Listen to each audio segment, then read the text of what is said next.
From a distance, Fengyuan village appeared to exist outside of time.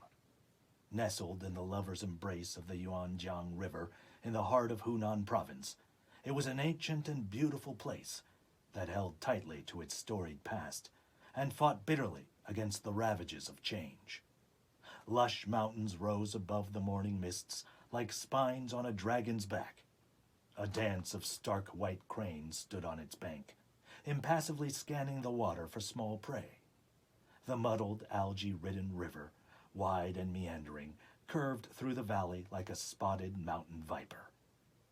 The village was a collection of densely stacked old structures dating back to the Song dynasty, along with the occasional multi-story 20th century apartment building, all capped by traditional curved roofs and flying corners.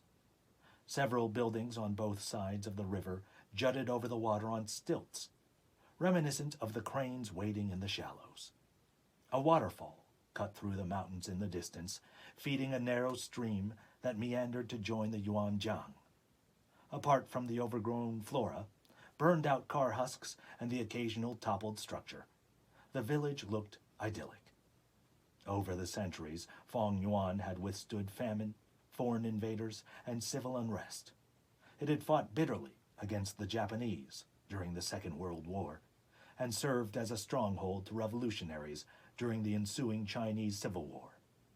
Every time destruction had come for Fengyuan, the village had persisted, rebuilding itself dozens of times over 1,000 years.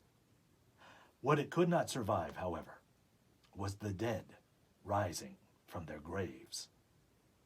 Out of the mist, two figures ambled onto a stone road at the edge of the village, their movements stilted and clipped.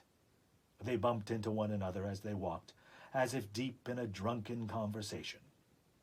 Chun Wan-ju leaned over the edge of the roof and studied the pair impatiently as they passed underneath his perch.